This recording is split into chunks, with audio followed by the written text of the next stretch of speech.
Peace, family. Another day, another opportunity. We in the building. Cinco de Mayo, the 5th of May. Let's get it in. Oh, that's tomorrow. Today's the 4th. Right. Thank you for having me for another video.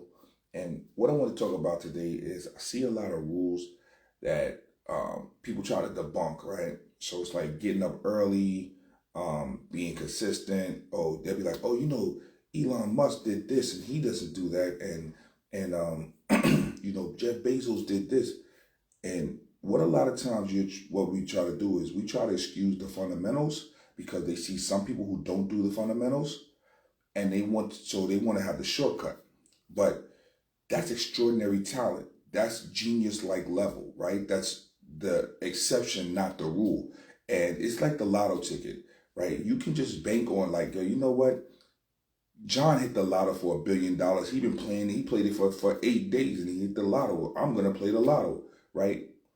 Can it happen? Of course it can happen. You know what I'm saying? But the probability is not good. The better probability that you're going to be rich is to get up every day, be consistent, get a product that's good, make sure you're marketing it, you're selling it, and you're delivering it with excellence. And then refining that product, just getting better and better and better incrementally. And so a lot of times we look at the fundamentals. We look at people who have extraordinary talent, right? Now, yes, if you just do those fundamentals, they're still doing the fundamentals. They did the fundamentals. But we don't look at that, though. We don't want to do the fundamentals. We want to try to always find a shortcut, right? And when we try to find a short path, we end up going on it takes longer. We don't know the shortcut. We don't know how to rock the shortcut. You don't know all the ins and outs of what goes through what you think is a shortcut. And even if the better way is to find the proven path, right? And then make that path better. Now, before you can try to be like, and I'm using sports analogies because it's the easiest thing to do, is before you can try to 360 windmill, do all the craziness, the best thing is to work on your fundamentals. Dribble, pass, shoot, footwork. Nobody wants to work on that though.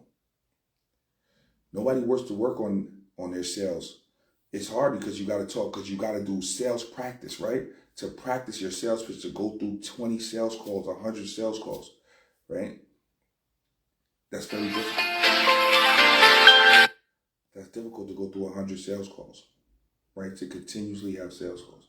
That's very difficult. And then review those sales calls. Go back over it. Looking at your plan, execute, review. Look at your client delivery. Going through your customers and talking to them and saying, how could we have done better? It's very difficult. We want to race instead of taking our time. Going over the fundamentals, making sure that's sharp first. Stop watching people at the end when they're already doing their thing, because we didn't see the fundamentals going on. We didn't see the practice. We wasn't in the gym. Everybody's scared to get in the gym and practice. They want to play the game, but they don't want to practice. They want the limelight. And when you get it, you can see many people who get rich without no fundamentals, right? Which it can happen. And that's the thing about it. It's hard to say because people are like, yo, but it's happened. You're right. There's people who've never done the fundamentals, right? Who got rich, who didn't even have any problems after they got rich. But that's far and few in between. That is not the norm. That is not the norm. Okay? So let's go back to the fundamentals. We're talking business, marketing, sales, client delivery. Let's go back to the fundamentals. Let's start planning every week. Right? Let's go back to the fundamentals. Because it's easy to lose track and do everything else, but let's go back to the fundamentals and stay focused, all right? Have a great day. Peace.